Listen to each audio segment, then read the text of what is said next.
الله كان توابا أستغفر الله إن الله كان توابا أستغفر الله إن الله كان توابا أستغفر الله إن الله كان توابا أستغفر الله إن الله كان توابا أستغفر الله إن الشيطان الرجيم. بسم الله الرحمن الرحيم. ثم بعثنا من بعده رسلا إلى قومهم فجاءوهم بالبينات فما كانوا ليؤمنوا بما كذبوا به من قبل كذلك نطبع على قلوب المعتدين.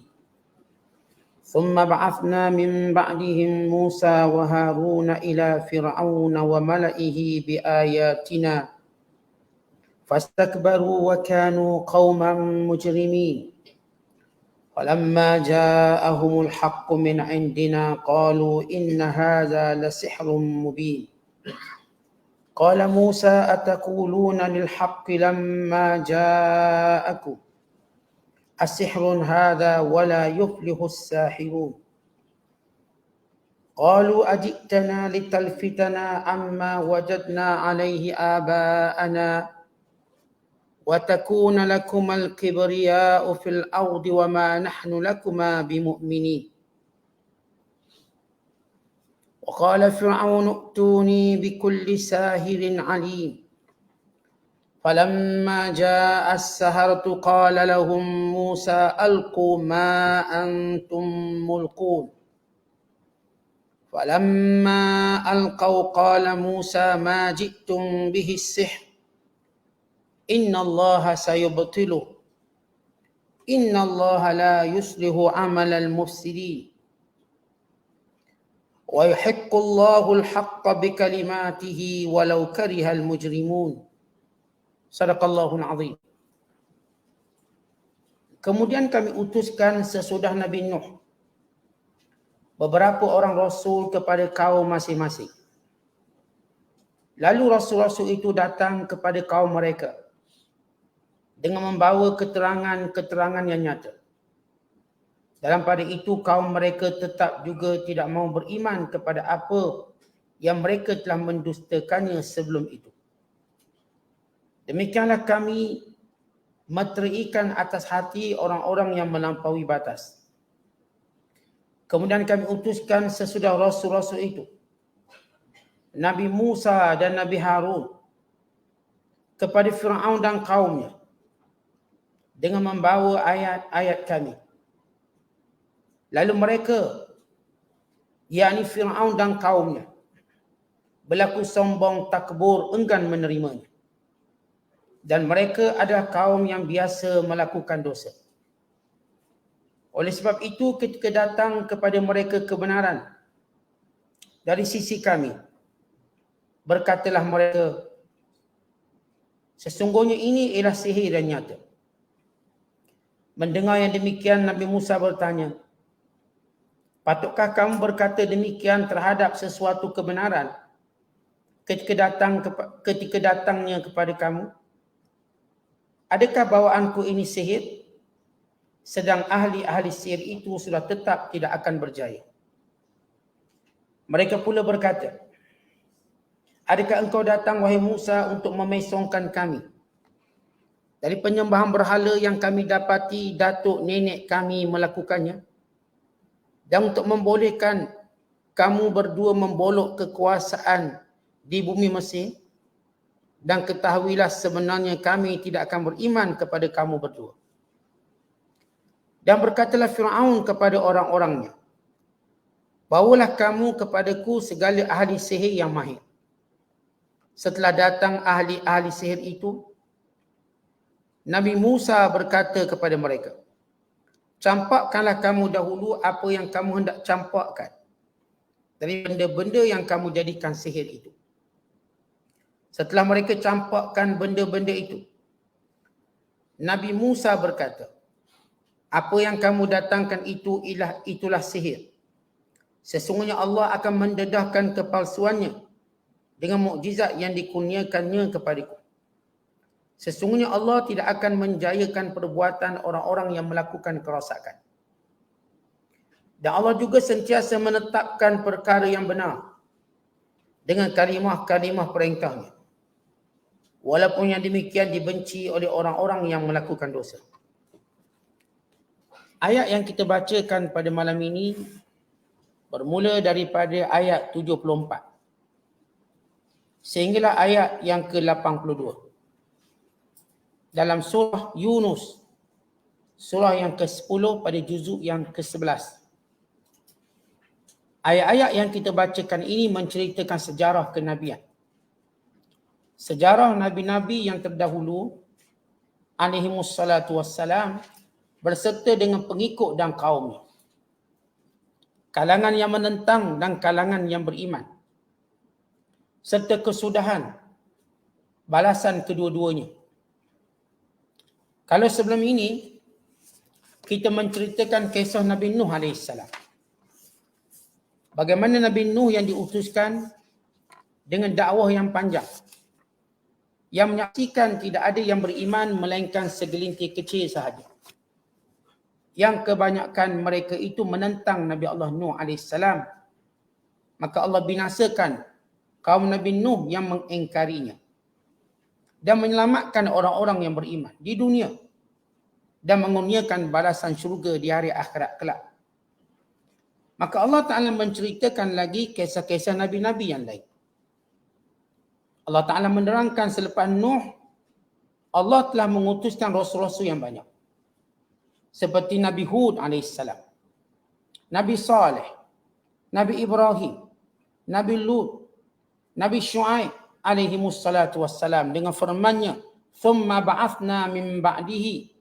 Kemudian kami utuskan selepas Nabi Nuh AS rusulan, rasul-rasul. Ila qaumihim, kepada kaum masing-masing. Kerana setiap kaum Allah Ta'ala akan berikan kepada mereka rasul. Setiap umat Allah Ta'ala akan bangkitkan seorang rasul supaya mereka tidak ada hujah untuk mengatakan tidak sampai kepada kami pembawa berita dan pemberi amaran. Allah berfirman ayat yang lain, "Walaqad ba'athna fi kulli ummatin rasula." Sesungguhnya kami bangkitkan bagi setiap kaum itu seorang rasul. Seorang rasul ini yakni minimum harus bagi Allah Ta'ala mengutuskan untuk satu kaum beberapa rasul. Sebagaimana kaum Bani Israel, sebagaimana kaum Nabi Musa. Diutuskan Musa dan Harun sebagai Nabi. Sebagaimana Allah utuskan Zakaria, Yahya, Isa alaihissalatu wassalam menjadi Nabi untuk satu kaum. Ia harus. Tetapi minimum satu kaum Allah Ta'ala akan hantar rasul. Untuk memberi peringatan dengan firman-Nya, "Thumma ba'athna." Kemudian kami bangkitkan selepas Nuh AS rusulan, rasul-rasul ila qaumihim, kepada kaum masing-masing. Faja'uhum bil bayyinat. Dan semua rasul-rasul ini membawa mukjizat. Para nabi wajib, para rasul wajib ada mukjizat, wajib. Untuk apa? Untuk membezakan mereka dengan orang yang palsu mengaku jadi rasul dan nabi. Adapun para wali tidak wajib ada karamah. Wali-wali dia tak wajib ada karamah sebab dia tak ada dakwaan apa-apa. Para rasul yang Allah utuskan, mereka mendakwa, mereka akan berkata, kami rasul. Kami membawa perintah Allah dan wahyunya. Maka kaumnya akan bertanyakan bukti, maka para nabi ini akan membawa mukjizat. Sama ada mukjizat itu ialah apa yang kaumnya minta. Sebagaimana kisah Nabi Allah Saleh AS. Atau kisah Nabi Allah Musa. Atau mukjizat itu kaumnya perlukan. Yang minta mungkin sebagai cabaran. Yang perlu seperti mereka dalam kelaparan, mereka dalam kehausan, maka datang mukjizat mengikut keperluan. Atau mukjizat itu datang kerana memuliakan Rasul itu.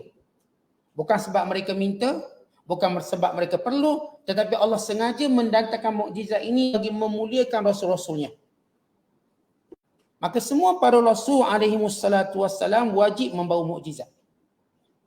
Dan ini yang membezakan mereka dengan nabi-nabi palsu, rasul-rasul palsu. Rasul-rasul palsu mereka tidak ada mukjizat, mereka ada ihanah. Apa itu ihanah? Iaitu suatu perkara aneh yang berlaku untuk menghina mereka. Sebagaimana berlaku pada Musailamatul Kadzdzab. Bila ada satu perigi yang hampir kering, maka orang minta Musailamatul Kadzdzab, Musailamah yang mengaku rasul palsu. Kalau kamu rasul, tunjuk mukjizat. Dia kata boleh. Mana dia perigi yang tak ada air? Air tu ada cuma sikit. Maka Musailamah pun meludah. Tiba-tiba air tu terus kering. Maka ini namanya ihanah. Satu ketika ada seorang pengikutnya matanya sakit. Maka kata kaumnya bawalah mukjizat. Sebab Rasulullah waktu dalam peperangan Khaybar, ketika Sayyidina Ali mata sakit, Rasulullah baca pada mata Sayyidina Ali maka sembuh. Bukan lebih hebat daripada mata yang tak sakit. Dengan doa Rasulullah, Allahumma rabban nas, muzhibal ba'si, ishfi anta syafi, la shifaa illa shifa'uk, shifaan la yughadiru saqaman wala alama. Dibacakan pada mata Sayyidina Ali radhiyallahu taala anhu, maka matanya lebih terang daripada mata yang tak sakit. Lalu orang kata pada Musailamah, bawalah mukjizat. Ni pengikut kamu sakit mata. Dia kata mari sini. Dia pun tiup terus buta. Bukan sembuh, jadi makin sakit, buta terus. Ini namanya ihanah. Apa maksud ihanah? Iaitu kejadian pelik untuk menghina pelakunya. Mereka nak lain jadi lain. Maka sepakat para ulama, para rasul alaihi wassalatu wassalam wajib bawa mukjizat. Sebab itu Allah sebut di sini, faja'uhum bil bayyinat. Kesemua rasul ini membawa bayyinat, mukjizat. Kenapa disebut perkataan bayyinat? Kerana ia amat jelas sehingga membatalkan dakwaan mereka. Sehingga menjawab kekeliruan mereka. Dan membenarkan kenabian dan kerasulan mereka. Maka ini mukjizat. Fama kanu liyu'minu. Mereka perangainya pun sama juga. Walau nampak mukjizat, walau mukjizat itu menunjukkan kebenaran Rasul, menunjukkan kebatilan i'tiqad mereka dan memenuhi keperluan yang mereka tuntut itu, maka perangai mereka ini tidak beriman juga. Ini menunjukkan bahawa persoalan iman bukan melihat kebenaran tetapi hidayah yang Allah berikan. Kalau manusia melihat 100% kebenaran, kalau Allah tidak izinkan untuk mereka beriman dan mendapat hidayah, mereka tak akan dapat hidayah. Supaya kita tahu hidayah ini satu anugerah yang agung. Namun anugerah ini berdasarkan kepada sunnatullah. Orang yang merendah diri, orang yang bersifat menghormati orang lain, apatah lagi menghormati Nabi dan Rasul, maka mudahlah dapat hidayah. Tapi orang yang sombong siang-siang, dah tunjuk lagak, dah tunjuk kesombongan, kesamsingan, kejahatan, walaupun mereka melihat kebenaran 100% dan mereka mengakui kebenaran sebagaimana Abu Jahal, Abu Lahab, sebagaimana pemimpin-pemimpin Mekah yang lain, bahkan kaum-kaum Nabi yang terdahulu, Allah Ta'ala kata apa? Fama kanu liyu'minu. Mereka tetap tidak beriman. Bima kadzabu bihi. Dengan apa yang mereka dustakan itu? Min qab. Sebelum itu. Artinya mereka mendustakan setiap benda yang dibawa oleh para rasul. Dan bila para rasul bawa mukjizat, mereka tetap mendustakan benda yang mereka dustakan dulu. Sama. Tidak ada beza untuk dibawa mukjizat atau tidak. Sebab itu kata Allah, kadzalika natba'u ala qulubil mu'tadin.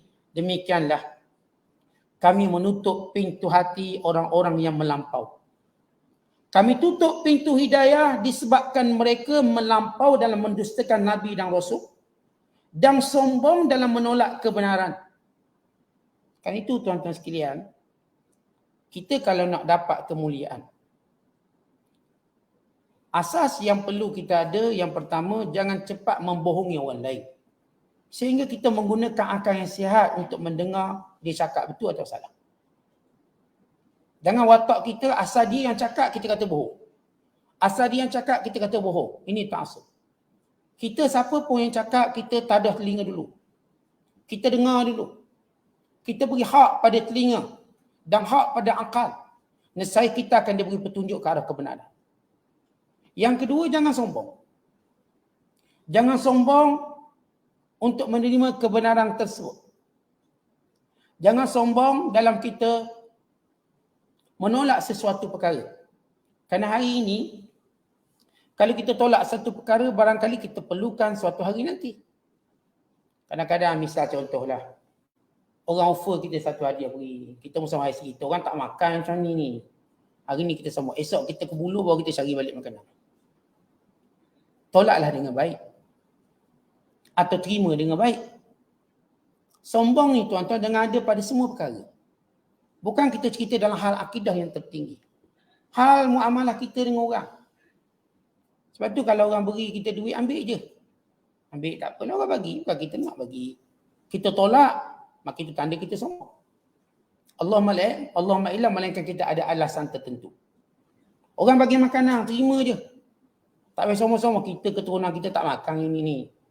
Kita makan yang lebih atas lagi.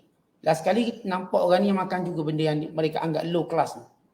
Jangan. Kalau nak tolak boleh ada alasan. Saya maaf, saya tak boleh makan ni, saya ada allergic sikit. Jadi orang pun tak nampak. Semua sebab penyakit. Bukan kita kata saya tak makan ni bahan-bahan tak segar. Saya makan benda segar. Yang RM80 ke atas. Bawah RM80 saya tak makan. Dia punya sombong, last kali dia akan pergi melutut pada makanan tu juga. Kata ini asas dalam kita mendapat kebaikan di dunia. Jangan cepat mendustakan sesuatu. Dan jangan cepat bersikap sombong. Kita menolak sesuatu dengan cara adab. Dengan cara akhlak. Dan kita memberi ruang otak kita berfikir. Orang cakap ni malah dulu. Maka kaum dahulu, disebabkan mereka punya prinsip, asal Nabi cakap, bohong. Orang lain dah bahaya. Asal cakap je bohong, habis. Orang-orang yang membenarkan ta'assub berada dalam jiwanya dan kebencian yang melampau. Contoh kita kadang-kadang musuh cakap pun kita kena kata betul. Musuh cakap ni barangkali ada betulnya tentang kesilapan kita. Kita dengar. Sebab itu kata Sayyidina Ali radhiyallahu ta'ala anhu, unzur maqal wala tanzur man qal. Lihat apa yang dikatakan, jangan tengok siapa yang bercakap. Jangan jadi sombong kita ni. Atau mungkin yang menegur kita tu musuh kita. Ya kita memanglah tak baik musuh kita, tapi yang ditegurnya itu kita ambil cakna juga. Bukan pelanggan kita je. Kerana barangkali apa yang dikata tu ada benarnya, barangkali. Hatta bila kita terkena fitnah.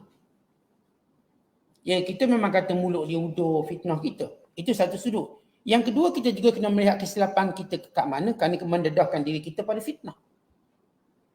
Kita mungkin dedahkan diri kita pada fitnah. Akhirnya kita terpaksa menanggung fitnah. Sebab itu kita elak.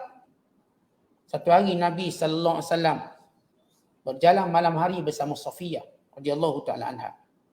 Malam hari, kebetulan Safiyah datang masjid bersendirian. Dan Rasulullah pun nak hantar Safiyah malam gelap. Hantar. Lalu terserempak dengan dua orang sahabat. Biasa Rasulullah jalan seorang. Malam tu ada perempuan. Maka kedua-dua sahabat ni berjalan laju. Nabi kata, ala rislikuma, tunggu kejap. Innaha Safiyah. Aku berjalan dengan Safiyah ni. Ya Rasulullah, takkanlah kami nak buruk sangka. Nabi kata, betul. Tapi syaitan duduk dalam diri kamu yang mungkin membisikkan benda tak betul. Maka Rasulullah pun beritahu ini Safiyah, isteri dia. Supaya jangan nanti mungkin dua orang ni bercakap, tadi aku tengok Rasulullah berjalan dengan perempuan. Perempuan mana? Dia pakat teka macam tu. Isteri dia kot. Seorang kata kot. Bukanlah isteri dia lain. Isteri dia biasa bulat-bulat sikit macam tu. Contohlah kalau orang lain.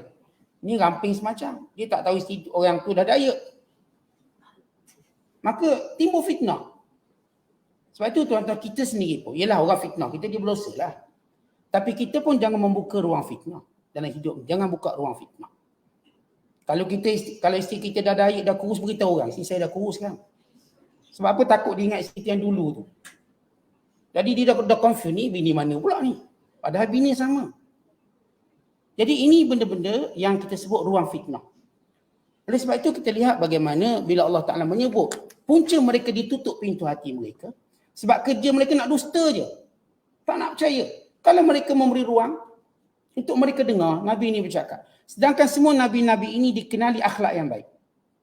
Semua Nabi-Nabi ini dipuji sebelum mereka diutuskan jadi Rasul. Semua mereka pada sebelum mereka dilantik menjadi rasul dan dipilih, orang baik, orang dimuliakan. Tiba-tiba bila jadi rasul tu mereka tolak bulat-bulat. Maka ini perangai orang sombong. Kemudian Allah Ta'ala cerita. Tadi Allah sebut secara umum rasul-rasul yang diutuskan. Selepas Allah beri contoh sebelum ini kisah Nabi Nuh. Dan lepas Nabi Nuh ada nabi-nabi yang lain yang telah kita sebut. Kemudian Allah menyebut secara khusus kisah yang kedua secara khusus, iaitu Nabi Allah Musa. Kenapa Allah Ta'ala cerita kisah Nabi Musa? Kerana kaumnya kaum paling degil sekali.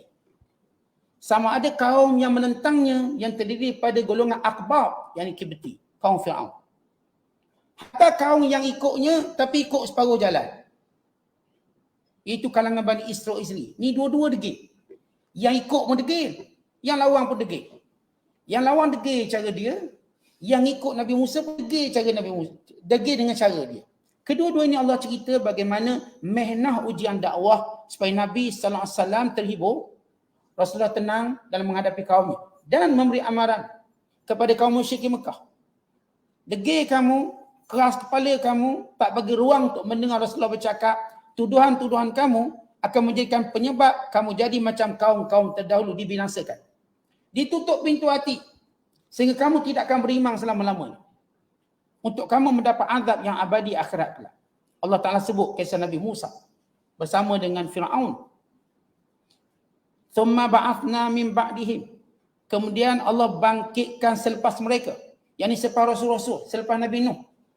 Musa wa Harun, Nabi Allah Musa dan Nabi Allah Harun.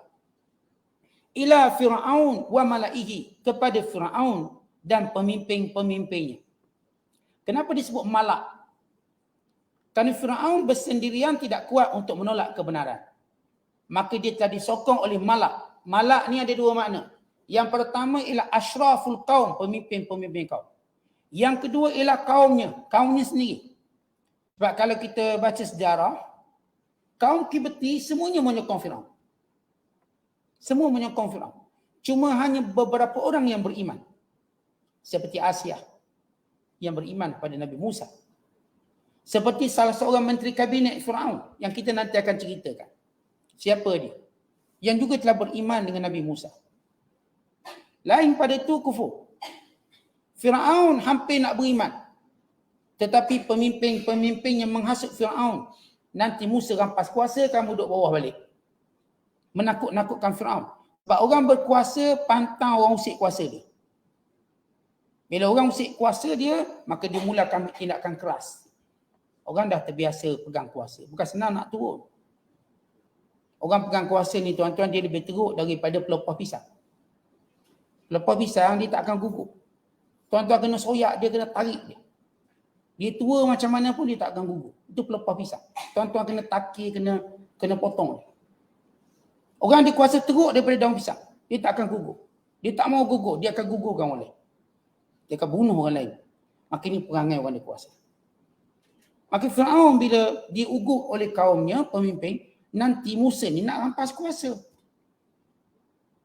Maka peranan para menteri dia dalam menguatkan kekufuran Fir'aun. Fastakbaru, lalu mereka semua sombong. Siapa sombong? Fir'aun. Lagi malak. Pemimpin mereka dan kaum mereka, rakyat Fir'aun tu. Penyokong-penyokong Fir'aun. Wa kanu qauman mujrimin, dan mereka itu kaum yang melakukan jenayah, yang melakukan kesyirikan kepada Allah Subhanahu Wa Taala. Baik, ini kisah yang kedua selepas kisah Nabi Nuh yang diceritakan secara detail. Kisah Musa dan Harun bersama kaumnya, bersama Fir'aun dan kaumnya, untuk menunjukkan kekuatan kebenaran dan kekuatan suara kenabian mengatasi kekuatan kerajaan, hukum dan juga pemerintahan. Yang menggegarkan aras pemerintahan, takhta pemerintahan, dan yang menjatuhkan setiap dakwaan palsu. Kisah ini ialah Nabi Musa dan Harun dengan Fir'aun dan kaumnya. Ia gambaran manifestasi daripada suara kebenaran menentang suara kekuasaan. Di mana suara kebenaran akan mengatasi suara kekuasaan. Ya, orang ada kuasa ni tuan-tuan, kita dengar suara dia macam kuat. Kuasa kenapa? Kerana pengikut ramai. Pengikut dia akan backup dia.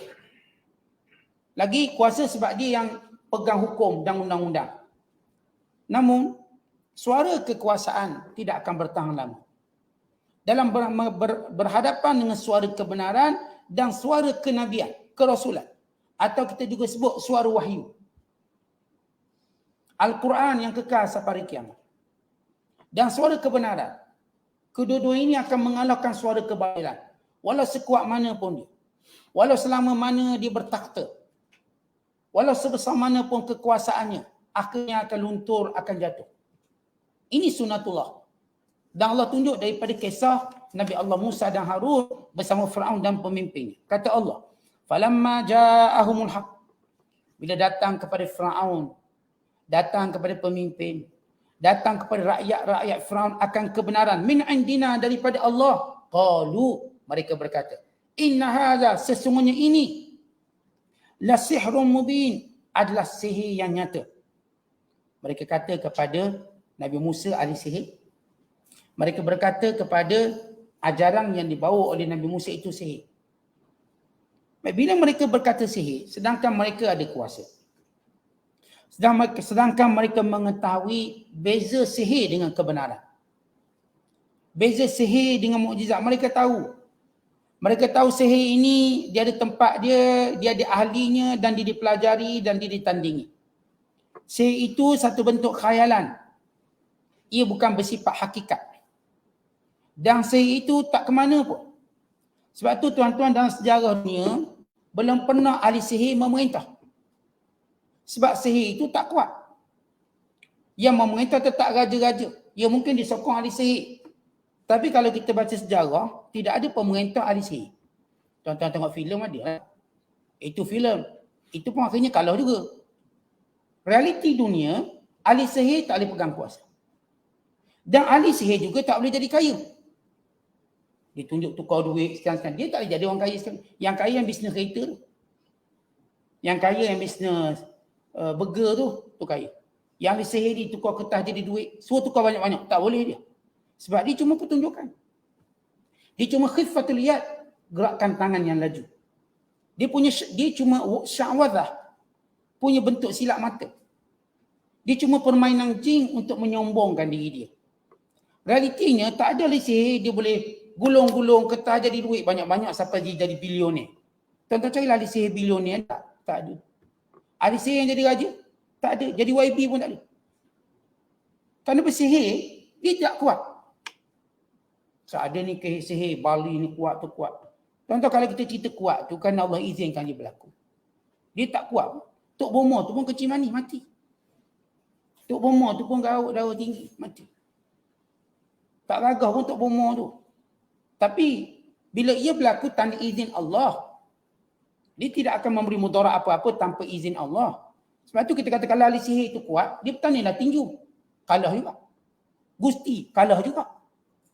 Dia bertanding apa? Semua kalah. Tanding orang paling kaya, dia tak akan jadi orang kaya. Tanding pilihan raya, dia pun tak menang. Dia guna sihir, biar jin undi kertas undi dia. Tak menang. Barangkali dia hilang wang pertaruhan. Yang disihir kalau masuk pilihan raya. Kenapa Allah Ta'ala mengatakan bahawa sihir ini sifatnya lemah? Dan tidak mungkin Nabi Musa dalam menentang Firaun bawa sihir untuk lawan Firaun.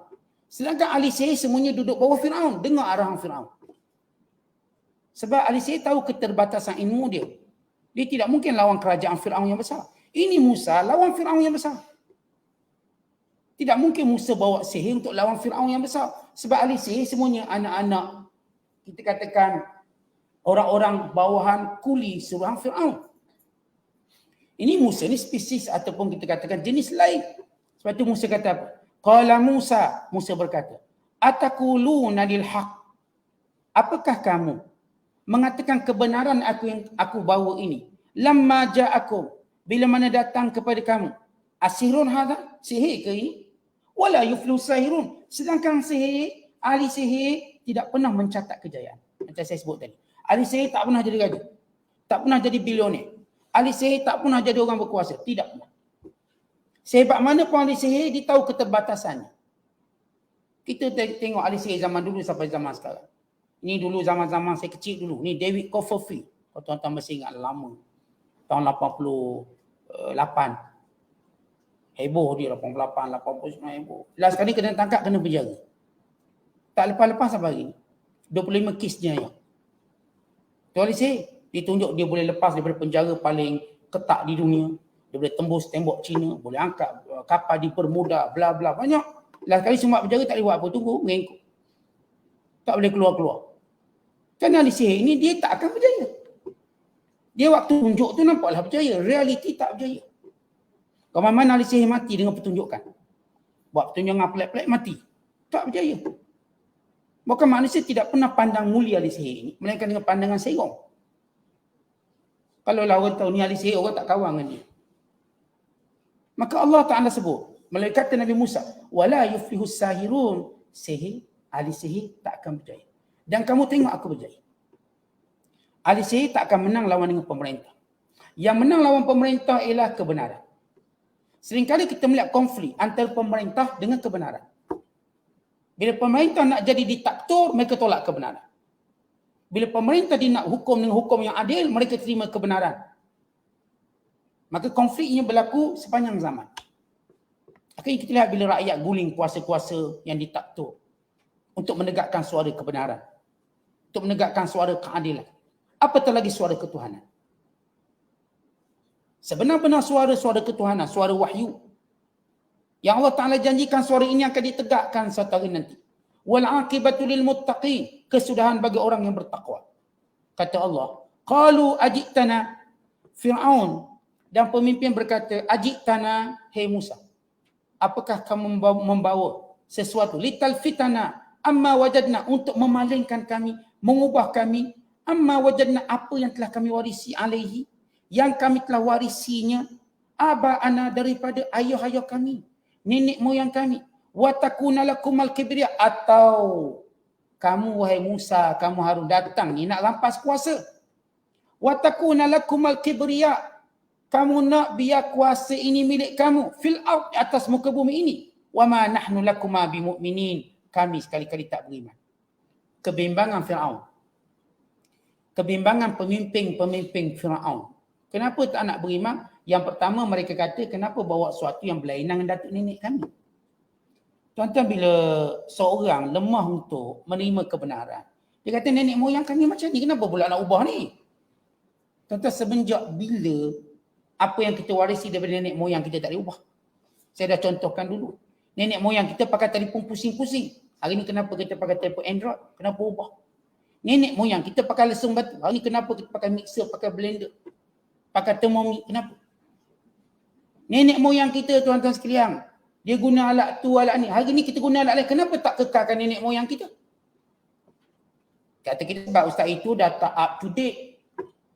Itu dah tak terkini. Kita akan ubah benda yang tak sesuai. Benda yang tak logik. Benda yang tidak boleh beri manfaat banyak. Tuan-tuan, kita dengan mudah mengubah banyak yang nenek moyang kita buat. Nenek moyang kita dulu kan cuma jalan kaki. Hari ni kita naik kereta, kenapa? Nenek moyang kita kan cuma naik basikal. Basikal Newton. Nenek moyang kita kan cuma naik motosikal lama tu. Atau naik kapal, kayak kapal wap. Kenapa kita naik cruise? Kenapa kita naik kapal terbang? Nenek moyang kita pergi Mekah naik kapal. Yang kita naik kapal terbang, kenapa pula?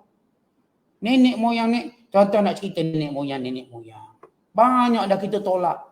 Yang tu cuma ingat sebagai kenangan je. Bukan kita nak beramal. Apatah lagi kebatilan yang dipegang oleh nenek moyang. Sebab kebatilan sesuatu yang boleh difikir. Bila dululah kita, tuan-tuan, baca petua-petua mak kita. Petua-petua mak kita ni ada betul dari sudut perkataannya. Ada perkataannya yang bukan menunjukkan betul tapi beri sebagai satu amaran. Contoh, bila mak kita kata jangan duduk atas bantal, nanti bisu. Dululah kalau tuan-tuan ingat petua. Melainkan tuan-tuan masih muda, mungkin tak adalah petua tu sebab muda sangat. Yang tua-tua ni ingat, jangan panjat pokok betik. Nanti pun bisu. Padahal dia takut pokok betik dia patah. Dia pun berilah pantang larang. Jangan. Ada sebagian pantang larang tu betul berdasarkan tajribah pengalaman. Ada sekadar untuk takut-takutkan kita. Supaya jangan buat benda tu. Tapi bukanlah benda tu betul berlaku macam tu. Dia kata, jangan menyanyi kat dapur, nanti kahwin tua. Mu jadi anak dara tua. Ataupun kahwin dengan lelaki tua. Jadi anak-anak dara semua tak menyanyi, diam kat dapur. Walau suara anak dara dia tak sedap. Mak dia tak nak dengar, kau ni kau tak nyanyi lagi sedap. Mak dia cakap. Jadi kalau sebut tak nyanyi lagi sedap, orang kalau nyanyi semua rasa suara dia sedap. Sebab tu karaoke laku. Kenapa karaoke laku? Sebab semua orang rasa suara dia sedap. Suara dia macam penyanyi asal. Semua rasa begitu. Walau dengan asal, dengan asal jauhnya dia. Jauhnya, tapi perangai kita macam tu. Siapa pun menyanyi dia akan rasa suara dia macam suara tu. Ini tanda wujud seseorang. Wujud. Jadi mak kita pun bagi larangan, jangan. Ni jangan makan pindah-pindah nanti kahwin ramai. Dulu orang takut kahwin ramai, hari ni orang berani. Akhir pun dia pun makan pindah-pindah. Saja dia. Saat saya dah makan pindah banyak kali tak kahwin ramai pun. Padahal mak dia saja takut-takutkan dia. Sebab dulu bini-bini garang. Jadi bila kita sebut pantang larang, ada yang betul kita tak nafi. Ada pantang larang mak cakap tu betul. Contohnya jangan keluar maghrib-maghrib, syaitan ada. Betul. Itu disebut dalam hadis. Tutup pintu maghrib nanti syaitan masuk. Betul. Saya ingat dulu waktu maghrib saya dah kerja tutup tingkap. Tutup tingkap nanti hantu masuk, syaitan masuk. Tutup tingkap sebelum maghrib. Rupanya ada hadis. Bila mana waktu maghrib bertebaran syaitan maka hendaklah kamu tutup pintu. Itu betul. Kita tak kata semua tak betul. Tapi semua benda kena fikir. Yang betul-betul. Bahkan sebahagian petua-petua mak kita itu bertepatan dengan hadis Nabi SAW. Dan yang sebahagiannya salah. Sebahagiannya tak betul. Maka diperbetulkan. Sama ada dalam bab perubatan. Sama ada dalam bab perkara berkait dengan pantang larang. Sama ada berkait siang. Semua berdasarkan ilmu yang kita ada. Kita sentiasa lihat kebenaran di mana. Kata mak kita berdasarkan ilmu dia ada masa itu. Kita cela dia. Kita cela orang yang ikut tanpa ilmu ni. Mereka buat berdasarkan ilmu mereka ada. Itulah kemampuan mereka buat. Kita hari ini Allah beri ilmu. Lalu kita akan buat lebih baik daripada mak ayah kita tanpa kita mencela mak ayah kita apa yang dia buat dulu. Sebab itu ilmu mereka dulu. Itu cara mereka larang. Dan dengan sistem pendidikan, kita boleh ajar anak-anak kita melalui hadis-hadis Nabi dan sebagainya. Kitab-kitab ulama atau sebagainya. Kata dulu kita nak cara orang pakai tudung bukan senang. Takkan nak ikut nenek moyang kita dulu tak pakai tudung. Dulu ustazah pun payah nak pakai tudung. Pakai selendang ikat je. Dulu. Tahun 60-an, 70-an. Bila ada kebangkitan Islam, akhirnya hari ini, Masya Allah, artis pun pakai tudung. Dah ada satu kesedaran. Benda tu kebenaran yang dah lama dalam Quran dan hadis. Oleh sebab itu, bila Fir'aun dia beri alasan dulu. Ini datang nak ubah nenek moyang kami punya pegangan, sembah berhala. Padahal nenek moyang mereka sebenar-benar sembah Allah. Adam AS. Dan Nabi-Nabi sebelum ini. Dan mereka kata lagi, kamu datang, wahai Musa dan Harun, nak rebut kuasa kami. Kata itu hujah. Bila kita nak ubah masyarakat, ni gila kuasa. Gila kuasa. Sebab mereka bimbang kuasa mereka dijatuhkan. Kemudian Allah Ta'ala cerita. Wa qala Fir'aun. Dan berkata Fir'aun. Wa qala Fir'aun tu'ni bikulli sahirin alim. Dan berkata Fir'aun, bawakan kepadaku segala pakar-pakar sihir. Bikulli, semua. Sahirin ahli sihir alim, yang bijaksana. Falamma ja'as saharah, bila datang semua ahli sihir.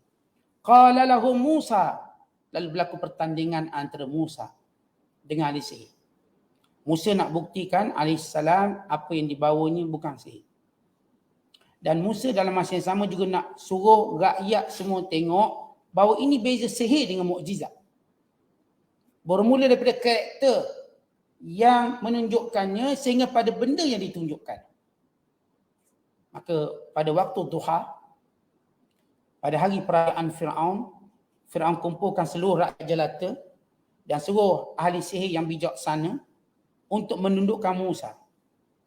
Musa bersama Harun alaihissalam. Suara kekuasaan nak tundukkan suara kebenaran. Di khalayak ramai, manusia yang ramai yang melihat. Maka Fir'aun berbangga kerana dia berjaya menghimpunkan semua ahli sihir yang bijak-bijak sehingga tidak tertinggal ahli sihir di bumi Mesir melainkan berada di hadapan Fir'aun. Confident boleh menang. Kenapa sihir ni tuan-tuan sekalian? Sehebat mana pun ahli sihir, bila ada gabungan ahli sihir mereka akan kalah. Sebab mereka tahu itu tabiat sihir. Macam saya sebut, tabiat sihir dia tak akan berjaya. Tabiat sihir dia tak akan berkuasa. Tabiat sihir ini dia boleh ditandingi. Dan kalau seorang ahli sihir berkumpul semua ahli sihir lawang dia, pasti yang seorang tu kalah.